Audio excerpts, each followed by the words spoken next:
Mr. Thornhill is back. They may not have Cooper tonight, and I say they, I mean the Browns, but they do have their high-paid addition to the secondary. Yeah. Last week against Cincinnati, the Bengals secondary is pretty damn good without Juan Thornhill in the lineup. Rodney McLeod filled in. How much do you think Thornhill can add to this secondary that we already think is pretty damn good? Is there an element that he brings that they didn't have previously and wasn't shown against Cincinnati? Guys? Takeaways. He's shown to be a ball hawk. He's shown to be a guy that can take the football away. We saw it in the preseason. And I just think when you look at it, he's a guy that can make your night just even worse than it could be. You look at where Grant Delpit is, and Jim Schwartz said he's the best he's ever seen Grant Delpit play. And you bring Thornhill in, bringing that extra ability to take the football away, be around the line of scrimmage, and both of those guys are really interchangeable. You don't miss much when one guy's in coverage and one guy is down at the bottom at the top of the line of scrimmage. And the great thing about it is your secondary is now whole. Now, as good as they played before, think about what they're going to be when they get all those guys back. Yeah. Now they'll be able to stay in coverage a little longer, which is so scary because the defensive line is going to get home. It's just a matter of time with that. You look at Thornhill, you talk about the turnovers. Forget even the preseason. In Kansas City, he played 52 games in Kansas City. He had 8 interceptions. He forced a fumble, and he recovered a fumble. So that's about a turnover every 5 games, which in this NFL is a lot for a defensive player, 1 every 5 games. He plays very aggressively. This system is very aggressive, so he's a good fit for this system. And, oh boy, you're playing against not a rookie quarterback, but a second-year quarterback who has been what? Turnover prone so far in his career. Right. So I think he has a good, what's his, I'm drawing a blank now on the guy from Philadelphia who played safety last week for the Browns. The veteran. McLeod. Yeah. He's a good, solid player. Played well. And was great, and he played well. So I don't think it's a huge upgrade, but over the long course of a season, it will be because McLeod's older. Sure. And Thornhill's in the prime of his career, and is even better than what was a good secondary last week. I think it's a significant upgrade over McLeod over the course of the season. Yes. He's more, to me, Grant Delpit is more run help, and Juan Thornhill is more pass help. Exactly. That's right. And so he's going to help in the pass coverage. The Steelers are without Deontay Johnson. They might be without George Pickens. They're a mess. Yeah. Whoa, what happened with Pickens all of a sudden? Pickens there was a report yesterday that, I saw it yesterday. He's questionable for tonight. Yeah. Hamstring? Yeah. Hamstring, correct. Yeah. They got no shot with that. That's what I'm saying. Who's their top receiver after Pickens that? doesn't suit up. Oh, Allen Robinson. We don't come home 2-0. It's really even if Pickens plays at this point, obviously it's going to be not 100%. It's going to be bothering him. What's the spread? Freiermuth's banged up 3? too. It was 2.5 last time I checked. Yeah. So Freiermuth is banged up. No Cam Hayward, no Deontay Johnson. Pickens questionable. Even if he plays, the hamstring's going to slow him down. You would have to imagine. Yeah. So Juan Thornhill's going to play a role, but also the Steelers just being decimated. And they don't have a good running game. They just don't have a good running game. This idea, everybody just assumes the Steelers have a good running game. They don't. Because their offensive line's not good. They do, but they don't. And Najee Harris is just a guy.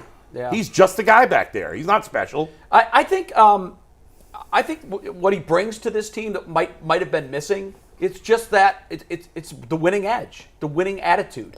There is a palpable feeling in the locker room of winning teams. When you walk in there, whether it's after practice, whether it's after a game or before a game, there's just a different feel to it. Mm-hmm. And I think because he has been a winner in Kansas City, he knows what that feeling is. He knows what leadership looks like. He provides leadership. I just think, I don't know how much of a dog he is. I don't know, in terms of that nasty edge that we want this defense to play with. I think that's still going to have to come from the upfront portion of the defense. But I think he brings a winning edge and the ball hawk skills. Rodney McLeod's he's one too. He's got Philadelphia. It too. Right. But Thornhill, I think Thornhill is definitely a dog. I don't think there's any. To me, I think he's that type of player. He's a talker, and I think he's a guy who backs up his talk. Yeah. There's a reason why people are so excited about the Browns defense. We just got done talking about the offense. We didn't take into account that if you have a defense. I go mention the Dallas Cowboys. I watched them yesterday. Wow, my God! He is unreal. They have he's at an MVP level right now. Defensive MVP. The Jets had no chance. It was one of those things where it was just like you was watching a pro team versus a JV high school team. It was like you're not gonna move the ball. It was, and they knew it. Saleh knew it. He was just like, we ain't got nothing for this. They ran the fake punt on 4th down, got the first down, and had to punt it again. They got the one nice touchdown pass to Garrett Wilson. It was a long touchdown. That's They it. didn't move the ball at all besides that one play. So Because they couldn't No. account for number 11. He was everywhere. When you got defense like that, it changes what you talk about offense. You could just you don't gotta score every play. You don't gotta throw the deep balls. Like it's such an advantage, especially in today's NFL, where defense is not known for your defense. The game's set up for offense. But now, if you got a defense and you got a secondary and guys like what's his name? I can't even think. He was so good, doggone good yesterday. Michael Parsons. Michael Parsons. When you got Michael Parsons, it's like, bro, you feel bad for him. It's And they move almost him like- around too. I'll give you a quick baseball analogy, Bull. Let's say you're playing a game against a Cy Young caliber pitcher. All 9 on the other team are gripping. They're all they know. Yeah. But not only is that the case, but the pitcher that's opposing him is gripping, because every pitch is a leverage Pressure on pitch. him, yeah, I yeah. give up one run, I can take the L. No, that's and right. I think with Thornhill out there, here's what I'm hoping for. Do what San Francisco did. That's the perfect blueprint to how to beat the Steelers in Pittsburgh. They hit him in the mouth so fast that the crowd was not a factor at all. It was one of the That's few right. games I can ever remember watching where I kept waiting for a point in the game where, okay, now the crowd's going to come back. They didn't. They That's never right. showed up because it was such a, wide margin early, and they never made a point because the Steelers never gave them a chance. Get up on them early, and if you force them to throw, Thornhill becomes an even bigger factor. Right. Well, if you make the Steelers one-dimensional with a quarterback that's prone to turnovers, then you're going to get 3 picks. Yeah, That's no that's doubt. how that happens. By the way, I don't know if anybody saw this. I just happened to catch this. I think it was this morning. I happened to catch it, but it was on Friday. Did anybody see Jordan Palmer?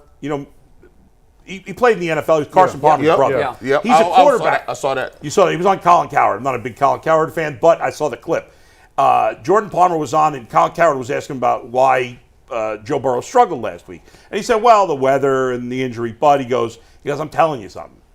He goes, by the middle of this season, we will be talking about the Browns defense like we're talking about the Cowboys defense. They are legit, elite. They're going to be great. Now, it's just one opinion, but the guy played in the league. right.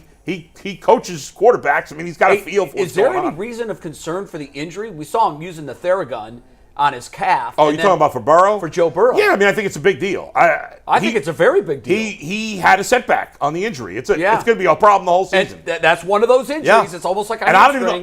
even know if he's going to play this week. I mean, I don't know. I'm just speculating. Who do they play? The Rams. Boy, you slipped to 0-3, and that hole gets deep. Yeah. fast. Oh, yeah. In this division? Last year they started 1-2, didn't they? They started 0-2 0-2, but and 2-3, and 2-3. and they started 0-3 in the division. They still won it, Yeah. but You don't want to do that but again. Joe Burrow wasn't hurt at that point. Yeah, the degree of difficulty goes up dramatically. Oh And- yeah, if he's hurt and he misses games, they're finished. Yeah. It's over already. It's going to be tough. Hey, real